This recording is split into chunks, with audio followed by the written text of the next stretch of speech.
Ya. Oke, Pak.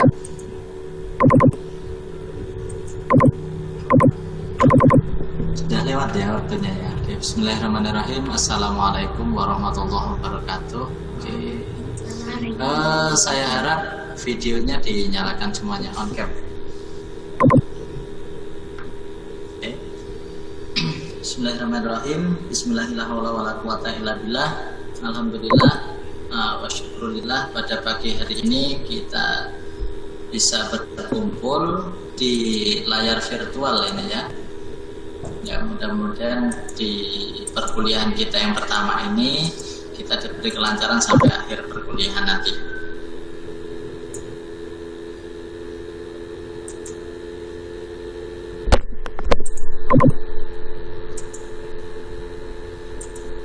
Baik,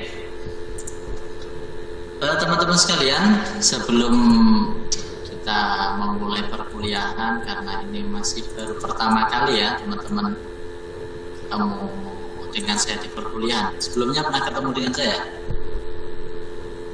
Belum, Ustaz. Belum ya? Kemarin waktu PGAK enggak ketemu saya? Buatan Sebelum ya? Ya, karena pada waktu itu saya lebih banyak di belakang layar. Belakang layar, biarlah teman-teman yang lain yang menjadi moderator, menjadi MC dan lain sebagainya. Sebenarnya waktu itu saya diberi kesempatan untuk menjadi moderator salah satu bagian apa kemarin pas ya. Tapi saya menolak, sudah yang lain saja, saya di belakang layar. Oke. Ini IAT 1 ya. Coba saya cek semuanya. Ada berapa mahasiswa IAT 1 ini? 43 Pak. 43, banyak sekali ya satu kelas ya. Oke.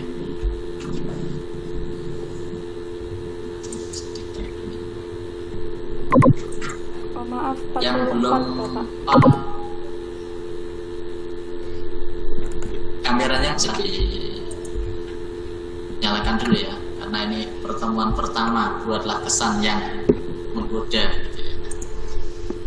Baik, Pak, sebelum dulu Pak, kamar mandi Pak. Oke, silakan. HP-nya aja di bawah, nanti jatuh nggak punya HP lagi kalian. Oke, sebelumnya akan saya absen satu persatu gitu ya. Jadi jumlah teman-teman di sini ada 43 mahasiswa. Kemudian ada yang tidak jadi kuliah ini kira-kira dari 43 ini. Karena lihat prodi IAT di FUA kemarin PPAK-nya seperti itu, ternyata mundur tidak ikut kuliah ada.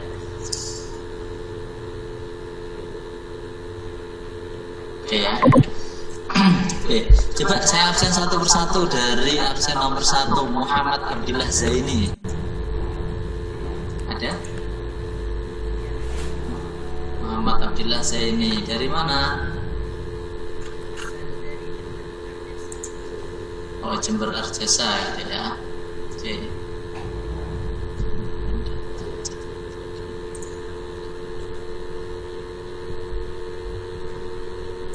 Jadi nanti untuk hari pertama ini absennya masih saya ngabsenkan, untuk kedua, tiga dan selanjutnya nanti teman-teman bisa mengisi presensi sendiri di apa namanya kemarin LMS. Teman-teman sudah pernah buka LMS-nya? Sudah bisa caranya ya. Jadi gini, kalau di kelas saya nanti saya kasih per materi. Jadi setiap satu materi itu ada satu presensinya. Ya. Kalau mungkin teman-teman dosen yang lain biasanya satu di awal itu langsung sampai akhir perkuliahan, tapi saya tidak. Setiap kali perkuliahan akan saya setting presensinya seperti itu. Misalkan hari pertama tentang pendahuluan, kedua tentang apa juga, sampai nanti terakhir nanti absensinya ada sendiri. Ya. Baik. Kemudian yang kedua, Hashim Asy'ari. Ya Allah, ini nama kiai besar. Mana? Ada Hashim Asy'ari? Pak hadir. Oke, dari mana? Dari Suki Bondo. Suki Situbondo gitu ya. Oke, Pak.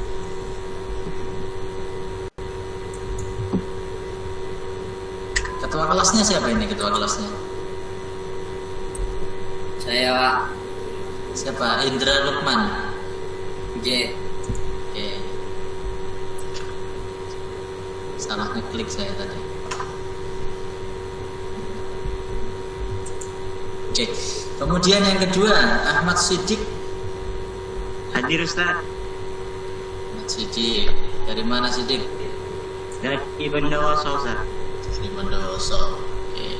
Terus kemudian Siti Nur Jamila. Oke, dari mana Siti? Bondo. Di Bondo. Kemudian Indra Lukman. Nah, ini ketua kelasnya ini ya. Iya, Pak. Oke, dari mana Indra? Dari Bondowoso. Oke, Bondowoso. Niko Setiawan.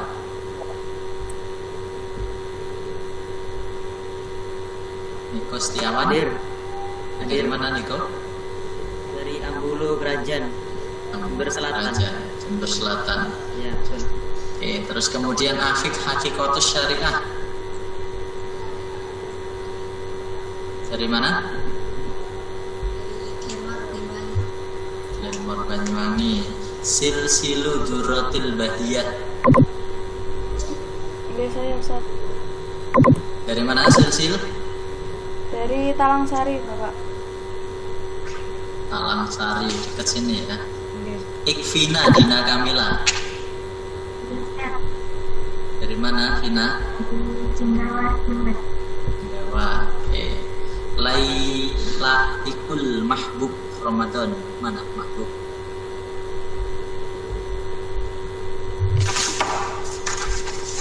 Ada?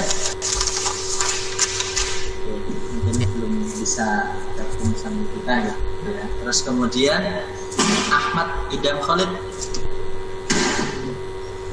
Ahmad Idam Khalid ada?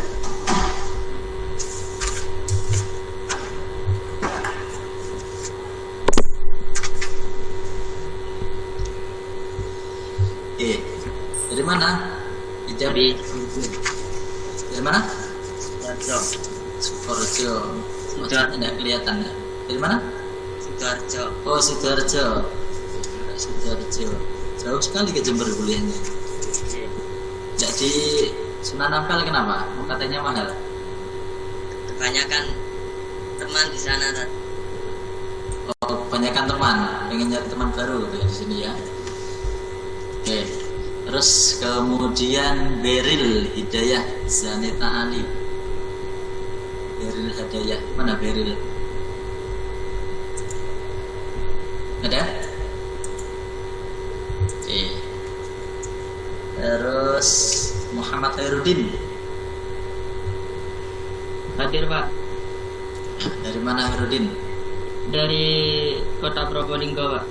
Kota Probolinggo. Oke, yang lain Rosidatun Ma'rifah.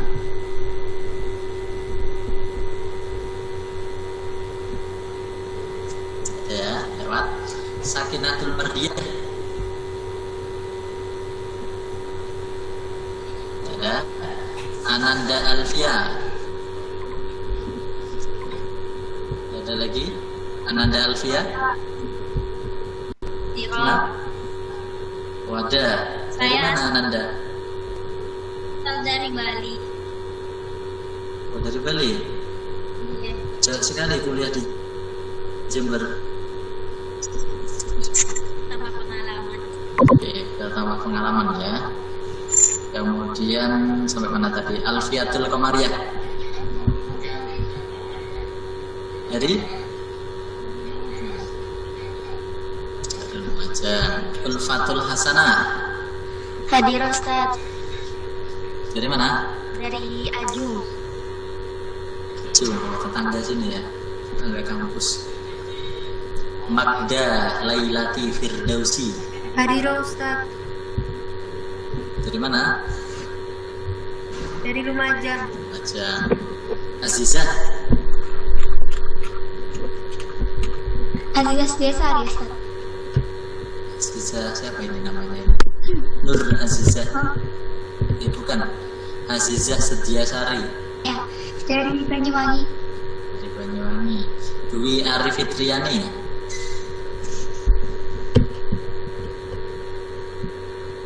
Dwi, ada? Hadir. Muhammad Fai, oh ada Dwi. Dari mana Dwi? Dari Patrang. Patra. Muhammad Fagunsyah. Ada tak? Dari mana? Dari Banyuwangi.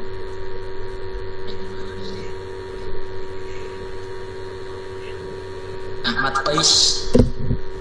Dari mana? Dari Jenggawah. Dekat sini ya. Rizky Nurliatus Sahban. Hadir.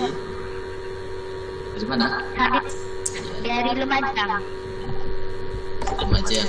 Nur Azizah. Nur Dari Bengkak Sarja Banyuwangi. Banyuwangi. Intan Syarifansyah. Hadir, Intan. Ustaz. Dari mana Hadir, Intan? Ustaz. Dari Kencong. Cong. Mananya pondok itu aslinya? Baratnya, Ustaz. Oke. Ada gangguan? Enggak, Ustaz. Oke, lanjut sama Makinatul Aminah. Dari mana? Dari Panti. Sofwil Widat. Hadir, Ustaz. Dari mana? Situ Bondo. Situ Bondo. Istif Syaro. Hadir, Ustaz. Dari mana? Dari Situ Bondo Besuki. Bondo Besuki. Putri Lawang Wulan. Putri Nawang Wulan. Dari mana?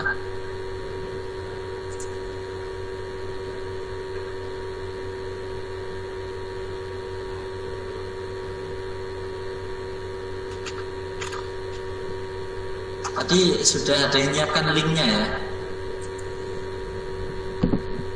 Ya, Iya Ustaz. sebenarnya sudah ya. Saya tidak baca WA gitu tadi. Apa ya tapi ya, teman-teman gabung di sini. Jadi untuk minggu depan sama kita jamnya jam 9.30 gitu ya. Bisa ya? Karena sebenarnya pagi saya juga ngajar di rumah atau ada anak-anak yang belajar di rumah, bisa ditinggal di sini juga ada teman-teman bahkan alhamdulillah kalau nggak bisa ya tetap sini. Maryam Hadir, Ustaz. dari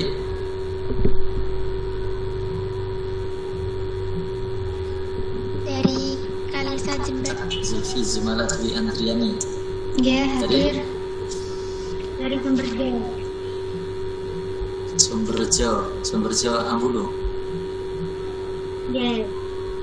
Syafril Yanwar Yandi. Saya Nasa di Probolinggo. Suaranya masih ngantuk ini, belum sarapan ya? Lagi Video apa? Coba dibuka videonya. Ini ngapain ya?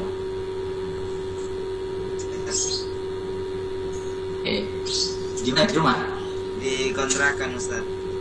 Kontrakan ya. Kok kontrak di Jember? Nggih. Kan masih online, nggak di rumah aja. Pengen ada. Indri Wahyuni. Hadir, Ustaz. Dari mana Indri? Dari Lumajang. Dari Lumajang. Misbahul Munir. Misbahul Munir. Ada? Oh ini Misbahul Munir.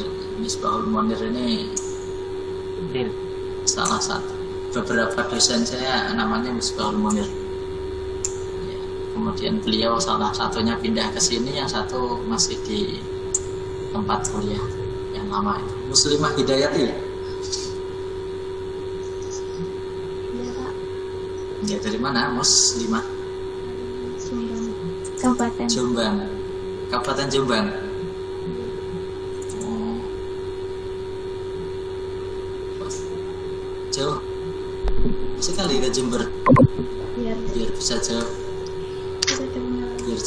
biar bisa jauh dari rumah gitu ya. Baidowi Nur. Hadir Ustaz.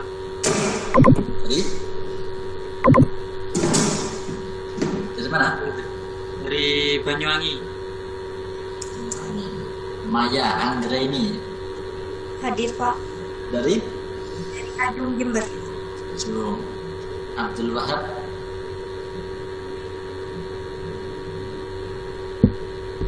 Abdul Wahab tadi masuk, sekarang nggak ada lagi. Hadir Pak. Roh. Oke, ada ya Abdul Wahab. Dari mana? Wahab Syafi. Dari Dari mana? Jember, asli Jember Pak. Asli Jember ya. Ini wajahnya mirip dengan Asli Jember. mahasiswa saya yang sekarang di semester 5. Oke, terus kemudian Rohmatul Kamilah. Hadir Pak. Rohmatul Kamilah dari Ya. Hadir dari mana? Kertanegara Jenggawar Jember. Negoro. Aunan, Muhammad Aunan. Saya Pak. Dari mana? Jalan Antum Pak. Oke. Jalan Sultan Agung. Jalan Sultan Agung dekat sini ya. Oke. Salma Yulia. Hadir Pak. Dari mana? Dari Umbul Sari Jember. Dari Indonesia. Oke, baik. Di pertemuan kita yang pertama kali ini saya tidak akan banyak menyampaikan materi, jadi hanya sekedar pengenalan saja. Nanti untuk materinya urutannya seperti apa, silahkan dibagi dulu berapa kelompok, kemudian nanti silahkan teman-teman sesuaikan dengan materi-materi yang akan saya berikan kemudian. Jadi ya kata pepatah, kalau kemarin disampaikan sama Bu Eni, tak kenal maka tak aruf.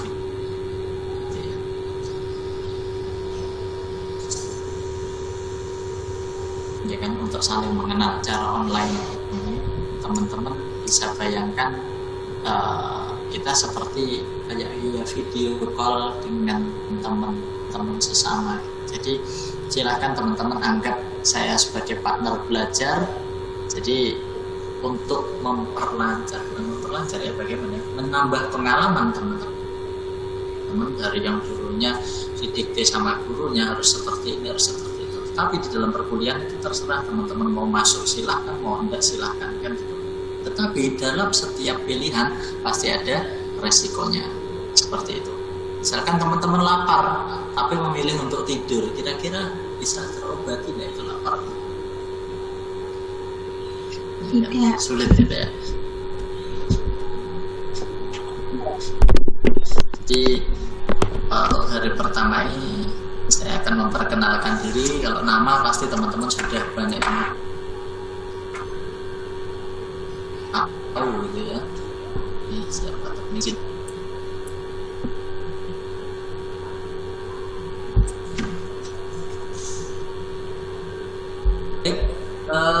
Untuk hari pertama ini kalau teman-teman ada keperluan lain misalkan yang lebih mendesak daripada perkuliahan ini, silakan ditinggalkan. Misalkan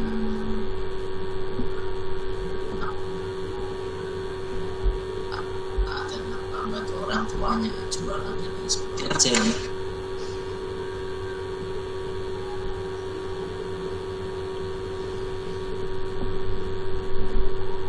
Ada. Dia sebenarnya sesuatu luar biasa gitu ya.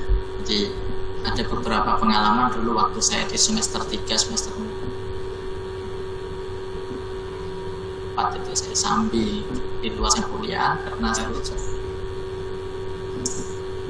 Kemarin sempat disampaikan ya waktu PPAK sama siapa, salah satu dosen kita yang ada di Jerman, siapa namanya? Saya masih ingat siapa? Anggraini. Siapa namanya? Lupa. Nah, baru beberapa hari kemarin. Kalau nggak salah Bu Akri. Bu dosen Pak. Akri. Akhir ini masalah gitu ya. Jadi kan beliau juga mengatakan bahwasanya tidak pernah bercita-cita menjadi dosen, tapi kok malah jadi dosen gimana ceritanya? Pasti ceritanya sangat panjang. Kesulitan-kesulitan ketika kuliah itu pasti ada. Jadi saya dulu kuliah di UIN Sunan Ampel, waktu itu masih namanya IAIN. IAIN. Tahun 2009 saya masuk. 2009 saya masuk. Terus kemudian saya lulus 2013 awal lulus di semester 8, selesai perkuliahan di semester 7. Jadi maju 1 semester. Ya, teman-teman pun nanti kalau misalkan bisa seperti itu silahkan dicoba. Bagaimana caranya silahkan konsultasi dengan Kaprodi atau teman-teman yang lain.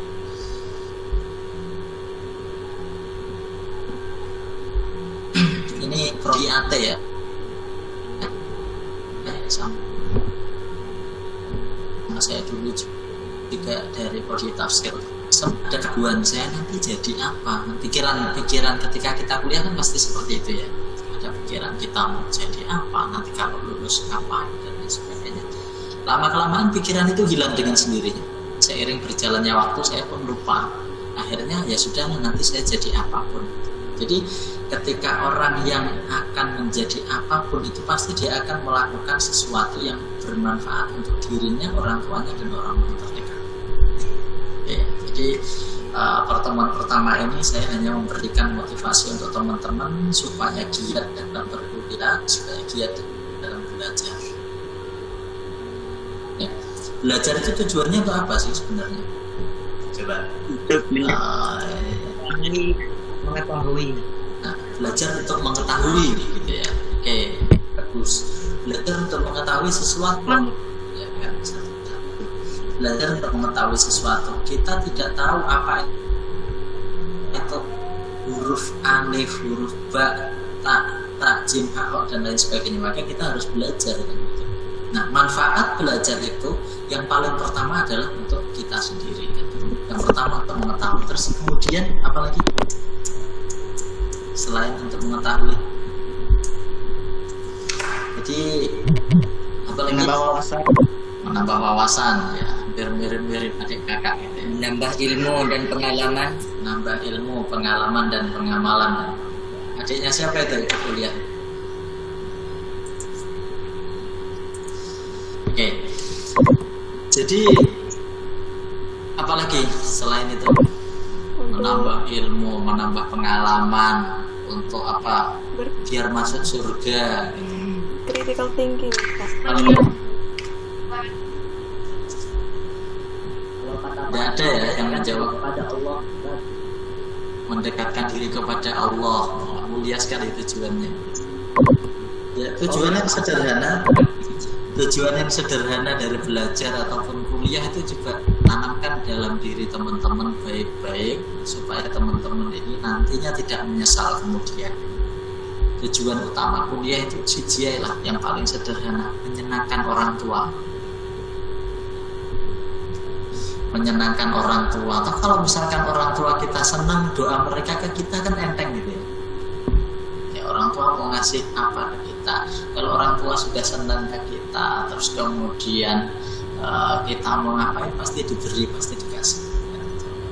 Dan ada kaitannya juga dengan hadis Nabi. Ketika ridhonya Allah itu pasti menempel dari orang tua. Kalau orang tua bilang enggak, ya sudah, jangan hilang.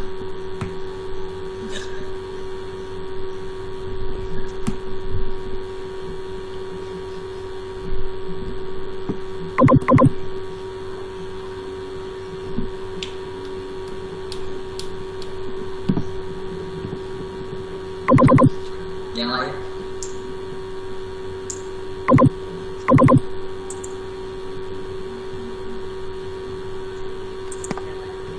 Oke, silakan.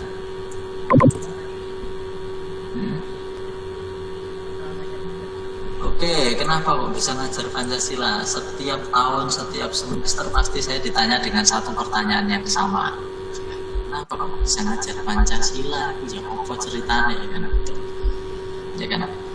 Pun kita juga pernah belajar yang namanya Pancasila. Ya, dari dulu. Ya, tidak tahu kenapa, karena sudah ditunjuk dari pihak akademik satu pertama. Kemudian yang kedua, tuntutan dari pihak institut juga atau pihak universitas. Setelah ini adalah mata kuliah dasar.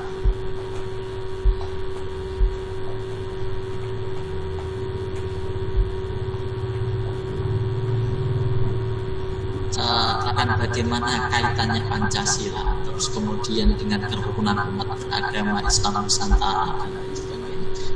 Adakah kaitannya dengan itu?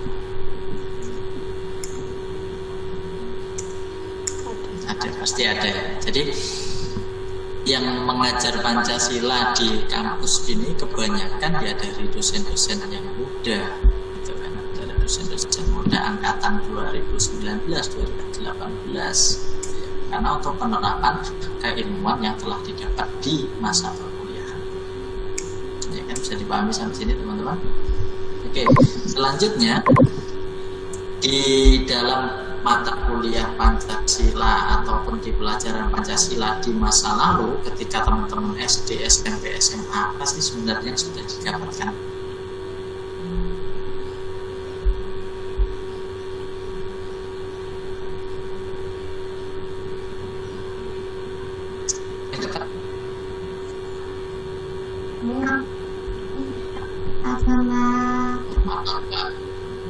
Mengerti aturan-aturan ya. Mengerti aturan-aturan ya. Kalau aturan yang penting jangan dilanggar gitu kan sudah beres sebenarnya. Nah, nilai Pancasila yang pertama itu apa sih? Tuhanan yang Maha Esa, sila Pancasila yang pertama. Kaitannya itu kan banyak sekali. Kalau dijabarkan lebih lebar lagi, kita harus menghormati orang tua, terus kemudian tidak memaksakan kehendak umat lain untuk mengikuti agama kita tidak mengganggu orang lain dan lain sebagainya. Andaikan orang itu menjunjung tinggi nilai-nilai Pancasila, pasti Indonesia ini akan rukun, aman, damai, dan sentosa. Kan? Tidak usah jauh-jauh Indonesia, satu kelas ini sajalah. Meskipun berbeda-beda suku, berbeda-beda adat, beda watak, lain kepala, lain pikiran kan.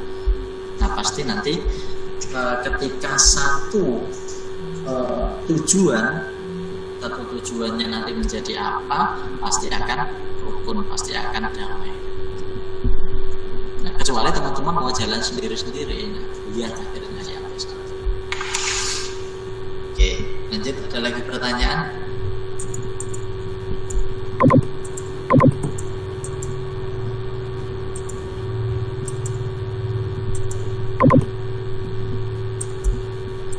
Oke. Jadi gini, tadi yang belum hadir siapa ya?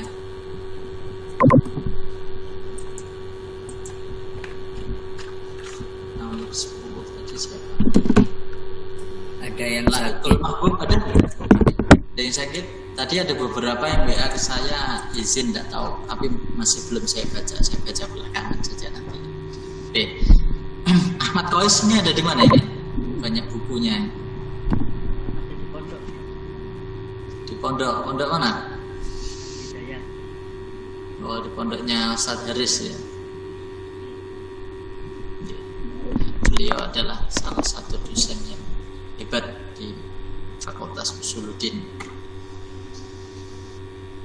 Saya kagum dengan beliaunya. Sering ketemu dengan saya.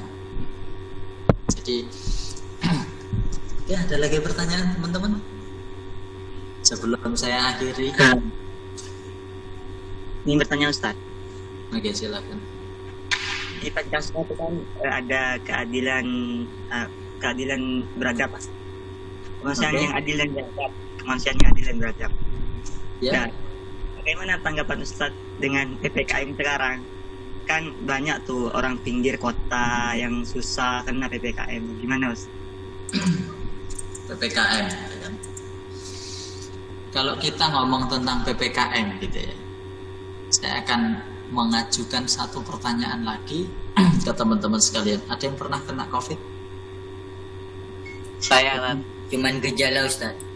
Hanya gejala gitu ya? Iya, Hanya gejala. Oke. Jadi PPKM itu kan salah satu pilihan salah satu pilihan yang diambil kebijakan dari pemerintah untuk masyarakat. Namanya masyarakat kan semuanya, termasuk pemerintah itu sendiri gitu ya. Jadi pasti menuai yang namanya pro dan kontra, ya kan.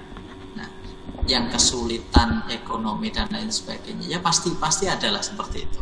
Saya pun juga sering bertanya kepada para pedagang yang ada di Rambi, kemudian terus siapapun lah itu, Bu, gimana keadaannya sekarang? Saya tanya gitu kan. Ya sekarang susah mas, tidak apa-apa dan lain sebagainya. Jadi kemanusiaan yang adil dan beradab saya rasa di situ sudah diterapkan. Kenapa? Andaikan ya wallahu alam. Karena di sini sudah banyak sekali yang kena gitu ya. Termasuk saya pernah kena gejalanya itu sampai beberapa hari, rasanya ya tidak enak, ya kan. Dan banyak sekali di wilayah saya itu sampai bablas. Dalam 1 minggu itu ada 12 orang meninggal. Ya kan? Andaikan PPKM tidak diterapkan, bagaimana jadinya? Ya kan? Mahal mana harga nyawa dengan harga makanan? Ya kan? Terkait pro dan kontra dengan PPKM. Kenapa, Bu? Kan seperti itu ya. Nah, kaitannya Kenapa? dengan kemanusiaan yang adil dan beradab. Apakah itu sudah betul? Apakah itu menyalahi? Ada pendapat yang lain dari teman-teman? Kenapa?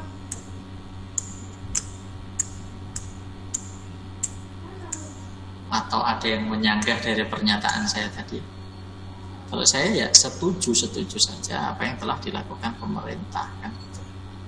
Karena menghindari yang namanya penyakit itu lebih utama daripada kita memaksakan untuk sesuatu. Ya mudah-mudahan tentunya kita berharap pandemi ini segera berakhir. Pun saya juga kangen dengan bangku-bangku perkuliahan yang diisi dengan mahasiswa. Saya ngajar di sini baru 1 tahun, terus kemudian langsung pandemi, selesai sudah langsung online. Jadi tahun pertama saya masuk ke IAIN Jember dulunya itu tahun 2019 saya ngajar, kemudian 2020 awal pandemi merajalela, akhirnya kita di online kan kuliahnya sampai sekarang ini. Beberapa pertanyaan dari teman-teman, Pak, kapan kita masuk? Pak, kapan kita masuk? Ya sebenarnya semuanya pengen kuliah offline lagi gitu ya, dimanapun. Ya mudah-mudahan dengan doa kita, dengan ikhtiar kita, dengan PPKM ini, entah itu diperpanjang atau selesai. Ya coba teman-teman bayangkan sendiri, varian yang sekarang ini yang mungkin mengenai saya kemarin itu ya benar-benar hebat gitu ya. Saya tidak tahu dapatnya dari mana jajan itu ya, jajan corona itu. Tapi yang jelas saya merasakan gejalanya. Yang pernah merasakan ya teman-teman silahkan mengingat-ingat bagaimana nikmatnya. Jadi yang saya rasakan waktu itu makan tidak enak, indera penciuman tidak ada, badan panas dan lain sebagainya. Ya alhamdulillah diberi sehat, tidak diberi bablas. Ya, jadi masalah PPKM yang tadi dipertanyakan apakah itu termasuk dalam Pancasila yang kedua, saya rasa iya. Kenapa? Karena demi menjaga nyawa-nyawa dari masyarakat Jember pada khususnya. Oke, ada lagi yang lain? Ustadz, izin bertanya. Oke. Gini Ustadz, mengapa dari istilah kelima itu kan keadilan sosial bagi seluruh rakyat Indonesia. Oke. Tapi mengapa Ustadz denda PPKM buat rakyat kecil itu lebih besar daripada rakyat besar? Kenapa denda PPKM lebih besar dari rakyat kecil gitu ya? Ini Ustaz. Oke, ini pertanyaannya menarik sekali ya. Kenapa kira-kira? Ada yang bisa jawab?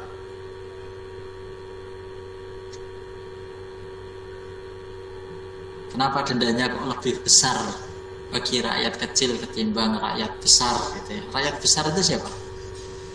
Ya seperti gubernur itu Pak yang mengadakan acara itu kan didendanya kalau salah itu cuman sekitar di bawah 100.000. Kalau yang pedagang bubur itu sampai 5 juta gitu ya. Iya Pak.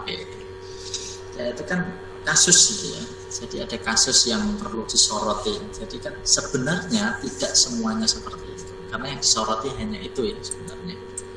Ya, sangat miris sekali ketika kita melihat si tukang bubur itu waktu itu sampai banyak sekali yang menyoroti media, entah itu dari Facebook dan lain sebagainya kan mengunggah itu semuanya.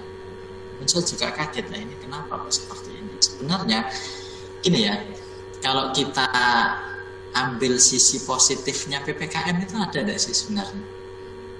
Ada Ustaz. Ada ya, pasti ya ada. Gitu. Nah, tetapi kenapa ada kasus yang seperti itu? Dirasa ada tebang pilih hukum gitu. Ada yang korupsi sekian tapi pidananya hanya sekian. Kenapa sekian? Nah, jadi gini. Nah, kaitannya dengan Pancasila nanti atau di mata kuliah kalau tidak salah kewarganegaraan. Nah, itu ada yang membahas tentang pemerintahan yang bersih. Pemerintahan yang bersih. Nah, ketika pemerintahan itu sudah kotor, maka prakteknya akan sama dengan yang kita lihat di negatif-negatifnya itu. Ya. Kalau yang jelek-jeleknya yang ditampilkan pasti orang, wah pemerintah ini jelek, pemerintah ini buruk, pemerintah ini kotor. Kan seperti itu. Tetapi tidak semuanya seperti itu. Kita bisa bayangkan seluruh rakyat Indonesia ini jumlahnya berapa, kemudian yang memperlakukan itu berapa, yang tidak diberlakukan seperti itu berapa. Kan gitu. Itu kan hanya yang disoroti media. Kenapa? Media itu ya kadang yang benar bisa jadi salah, yang salah bisa jadi benar. Kan gitu.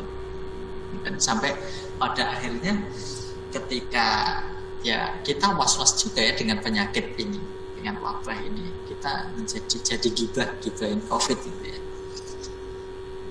Tapi tidak masalah demi kebaikan. Sebenarnya awalnya saya dulu nggak percaya, tapi setelah kena ya, ternyata COVID itu beneran ada.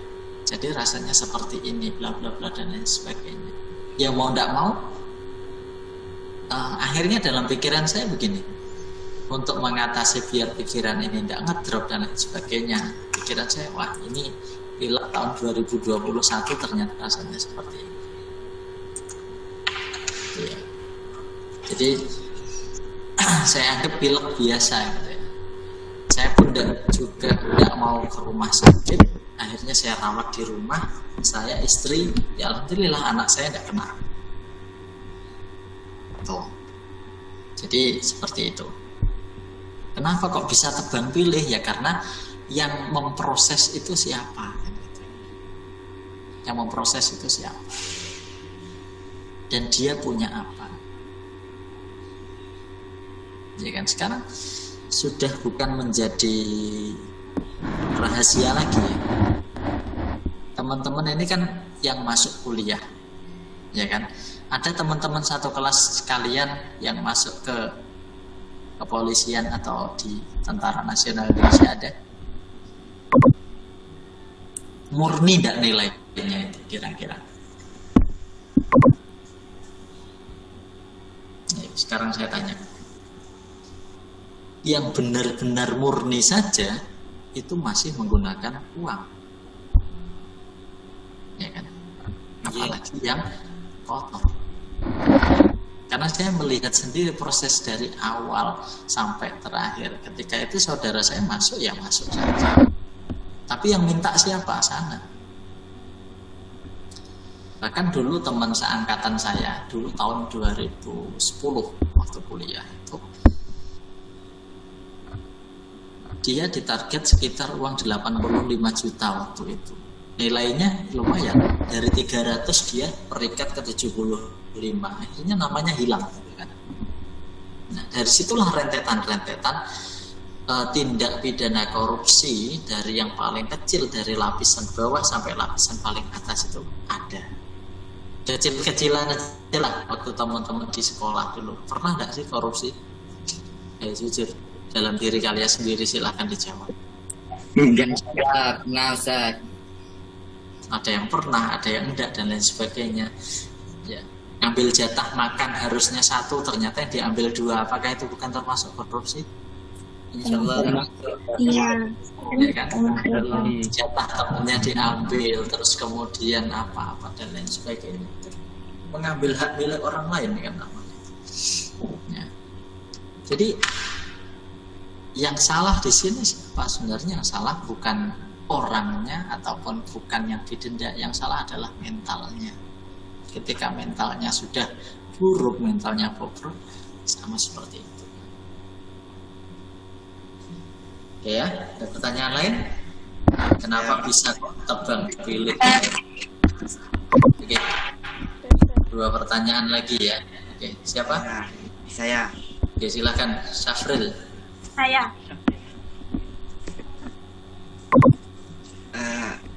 Tadi kan membahas tentang sila kelima sama korupsi. Tanggapan untuk para koruptor yang dihukum dengan dijebloskan ke penjara yang begitu mewah, tapi kenapa para pencuri-pencuri kecil itu malah disiksa gitu? Tanggapannya itu gimana? Oke, pertanyaannya unik-unik ya teman-teman, ini kritis banget ya. Oke, jadi gini, sama kan yang sudah saya sampaikan sebelum ini tadi. Sebenarnya pertanyaan ini sudah terjawab gitu. Tidak apa-apa, saya ulang lagi. Kenapa kok pencuri kecil sampai habis? Kadang-kadang yang nyuri motor sampai dibakar dan lain sebagainya gitu kan. Kalau sudah kena masa. Nah, sebenarnya merugikan mana sih pencuri ayam sama koruptor ini? Lebih merugikan pencuri koruptor. Lebih merugikan koruptor ya. Harusnya kan hukumannya lebih berat gitu ya. Apa mungkin dipancung, apa mungkin ditembak mati sekalian gitu. mati. Ya kan?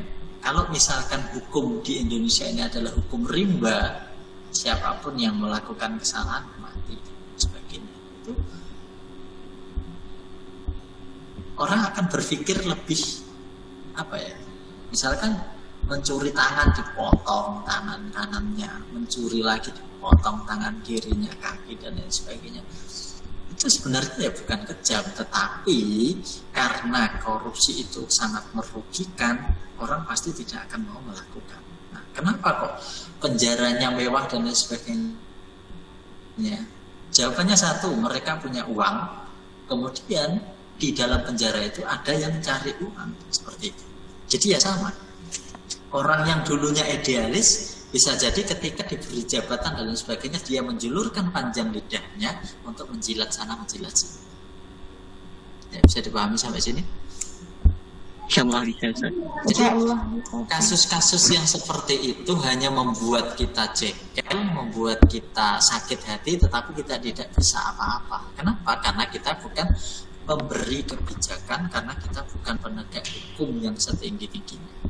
Jadi pertanyaan dari Syafril, terus kemudian pertanyaan dari Indra tadi itu sangat menarik sekali ya. Kenapa bisa seperti itu? Ya karena dari lapisan bawah, misalkan level misetan atau level PPKM sekarang kan sudah 4 gitu ya. Kalau di Jember masih 3 kayaknya.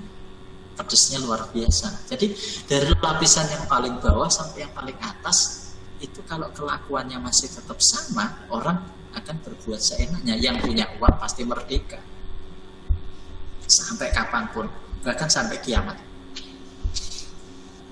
ya kan?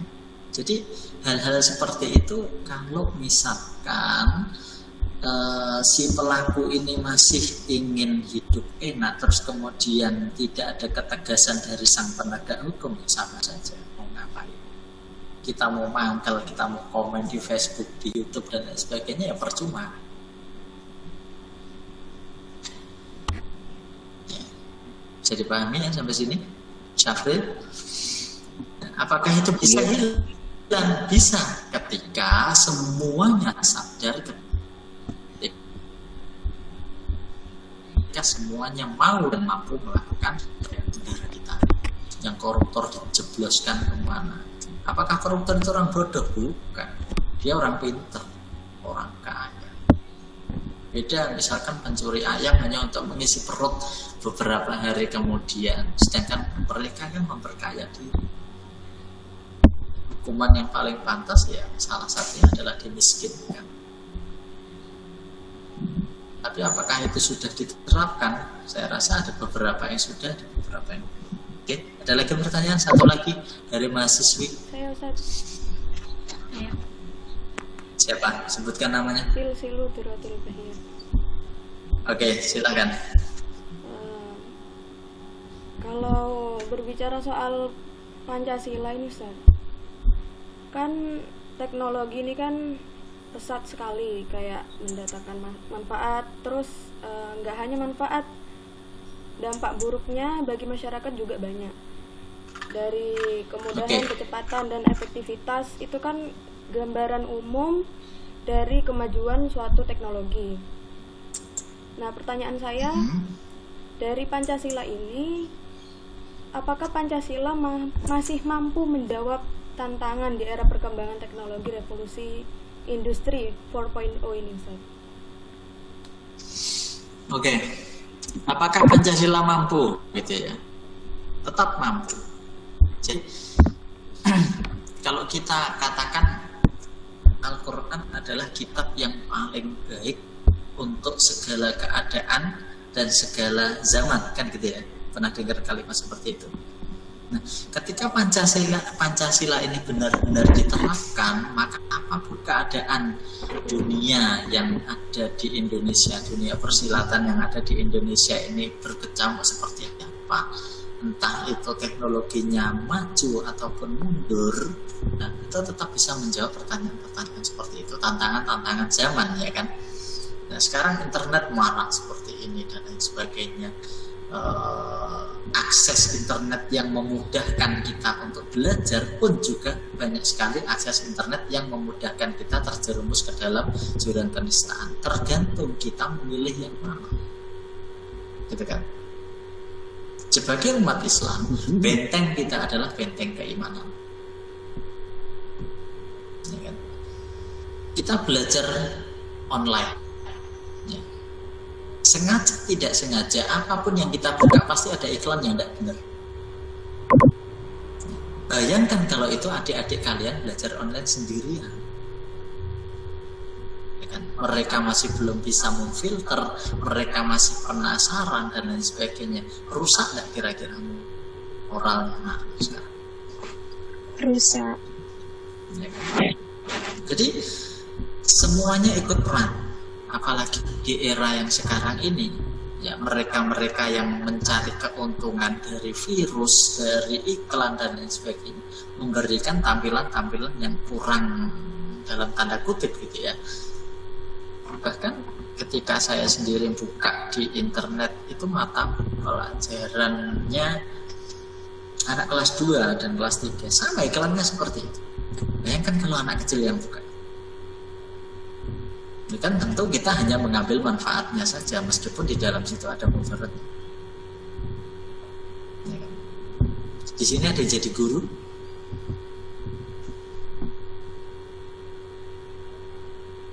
Ada yang jadi guru?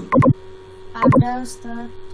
Ada ya beberapa. Guru di madrasah apa guru ngaji? Saya guru di rumah tahfidz, Ustaz.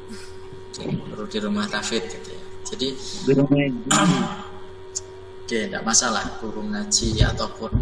Nah, yang makanya kan ngajari anak-anak SMA itu berat nggak kira-kira? Atau anak-anak kuliah itu lebih berat apa lebih ringan kira-kira? Sama aja. Lebih berat. Lebih berat ya. Ada yang bilang lebih mudah Ustaz karena sudah terbentuk karakternya. Oke, kalau sudah terbentuk karakter yang bagus itu akan menjadi mudah. Tetapi kalau karakter teman-teman yang masuk perkuliahan itu sudah rusak, maka kita akan membenahinya itu yang sulit. Karena kesadaran dari diri sendiri itu yang paling penting, gitu ya. Nah, jadi apapun sampai mana tadi tentang internet ya, tentang tantangan sekarang. Jadi siapapun bisa menjadi apapun. Ini kan orang yang baik, kalau sudah terjerumus sedikit saja maka dia akan menjadi buruk. Jadi siapapun bisa menjadi apapun. Maksudnya seorang guru bisa jadi penjahat, seorang penjahat pun bisa jadi guru. Kenapa? Ketika siapa yang memandang. Pada masa saya sekolah dulu, ketika dijewer sama gurunya, ya orang tua saya diem-diem aja. Malah saya disalahin, kon iku aja nyablek. Sekarang kebalikannya, ada guru nyeples muridnya, guru nih sing dicelatu sampai wong tuanya. Banyak ya seperti itu kasus-kasusnya. Ada murid nantang gurunya dan lain sebagainya. Maka segala sesuatu apabila disikapi dengan pandangan yang positif, maka jadinya akan positif. Ada yang suka ngegame di sini? Ada. Ya, pasti banyak. Nah, apakah itu ada sisi positif dan negatifnya? Silakan ditimbang sendiri, nanti teman-teman akan merasakan. Oke, cukup ya pertanyaannya? Tidak terasa sudah hampir 1 jam.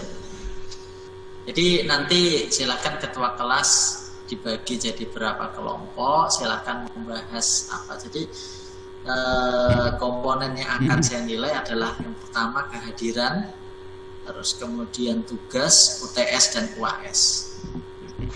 Itu pasti.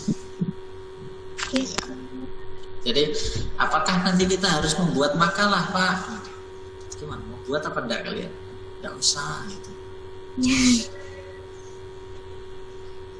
Jadi gini, gambarannya nanti setiap satu kelompok misalkan ada 3 atau 4 orang membahas tentang salah satu bahasan. Teman-teman tidak perlu membuat makalah, tapi silakan mencari referensi sebanyak-banyaknya. Nah, kemudian dipresentasikan dalam bentuk PowerPoint. Ya. Silahkan dipresentasikan singkat, padat dan jelas ya, yang penting intinya saja apa, terus kemudian silahkan teman-teman berdiskusi. Makalahnya bagaimana? Tidak usah nanti makalahnya untuk di belakang saja ya, untuk penugasan. Terus kemudian apalagi yang dipertanyakan tentang perkuliahan kita, Pak, paling lambat sampai berapa jam, sampai jam berapa kita masuk gitu ya. Kalau saya fleksibel ya, mau teman-teman masuk mulai jam 10 silahkan, mau masuk setengah 10 tidak masalah. Ya, yang penting kita sepakati bersama di forum ini. Jangan buat forum di dalam forum. Untuk pengabsenannya tetap di LMS. Pengabsenan tetap di LMS. Untuk saat ini masih saya yang absen. Untuk saat ini. Nanti untuk kedepannya teman-teman bisa absen sendiri atau saya bacakan absennya dan lain sebagainya, nanti terserah bagaimana. Biasanya kalau absen sendiri, Ustaz, kelompoknya itu dibagi berapa kelompok? ya nanti biasanya saya suruh bagi 13 sampai 14 kelompok. Nanti lihat materinya, di situ materi ada berapa, silahkan dibagi. Ya jangan sampai gini, kadang-kadang absensi yang nomor 1 itu pasti ngeluh kalau saya gitu kan, Ustaz ini saya kemarin makalah baru selesai. Ya sudah, diacak saja, terserah ngambilnya dari mana, mau dari tengah, mau dari absen paling bawah, dari absen yang nomor 8 ke bawah dan sebagainya, kemudian yang absen pertama nanti di akhir. Soalnya gini teman-teman, ada karakter mahasiswa yang pengen cepat selesai tugasnya, ada karakter mahasiswa yang kok ayo saya nanti saja ya. Tapi tetap saya serahkan ke pribadi teman-teman masing-masing. Teman-teman mau ikut kuliah di perkuliahan saya silahkan, mau ditinggalkan boleh, tetapi ingat semuanya ada resikonya. Saya Karena ada beberapa waktu yang lalu ada teman-teman semester atas kalian dia tidak ikut UTS, tidak ikut UAS, tanya Pak nilai saya kok tidak keluar kan? Ya sudah, jawabannya sudah tahu. Ya, jadi segala apa yang teman-teman berbuat ya itulah yang akan didapat. Yang penting satu, niat kuliah itu niatkan nyenengne wong tuwek itu saja. Yang paling pertama. Ya, mencari ilmu itu belakangan. Terus kemudian yang kedua, niatkan belajar agar kita menjadi baik.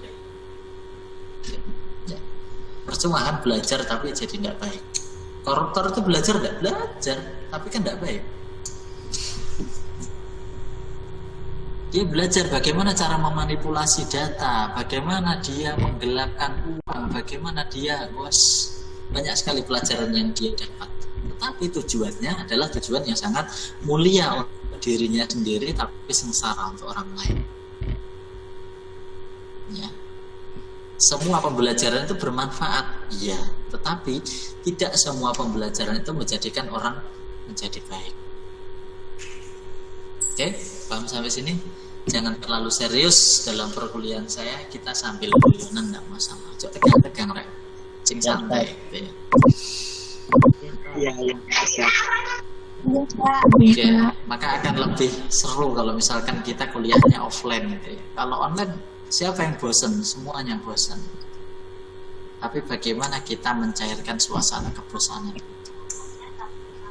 Ya siapa tahu nanti 3 tahun atau 4 tahun lagi ketemu saya lagi di kursi panas sidang skripsi gitu kan.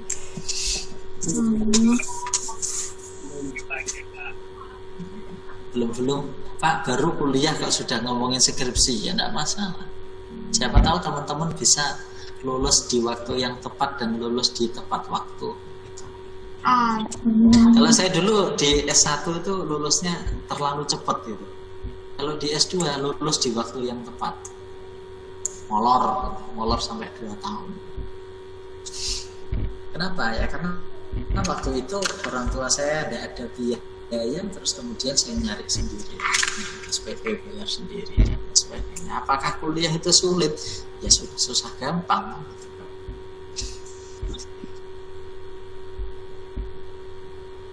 Itu di Sunan Ampel sama baru masuk bareng sama teman-teman sekalian. Oke, ada lagi pertanyaan? Kalau tidak ada saya akhiri. Betul. Kalau untuk materinya akan di-share di LMS gitu Pak? Materi saya share di grup WA saja, nanti silakan dibaca gitu ya, silakan dibagi. Bisa ya? Ketua kelas tanggung jawab, jadi nanti berapa kelompok itu misalkan materi 1 yang bahas siapa, materi 2 siapa gitu. Sampai materi terakhir ya. Jadi mudah-mudahan apa yang kita pelajari hari ini mendapatkan berkah, ada manfaatnya. Kalaupun tidak ada manfaatnya, silakan teman-teman membuang jauh-jauh apapun yang sudah saya katakan. Oke. Terima kasih, mohon maaf atas segala kekurangan dan keterlambatan saya pagi hari ini. Dan mudah-mudahan menjadi maklum apa adanya. Jadi kita kuliah fleksibel, nggak usah kaku-kaku. Kalau dulu 15 menit telat kita tidak bisa absen, kita tidak boleh masuk kelas. Tapi ya, ojo teman-teman rek, ada beberapa mahasiswa 15 menit mau keluar dia baru datang. Ada seperti itu. Jangan seperti itulah. Ya, kenapa? Hargailah diri kita sendiri. Itu saja. Baik. Mohon maaf atas segala kekurangan. Saya akhiri. Astagfirullahaladzim. Assalamualaikum warahmatullahi wabarakatuh. Waalaikumsalam. Waalaikumsalam.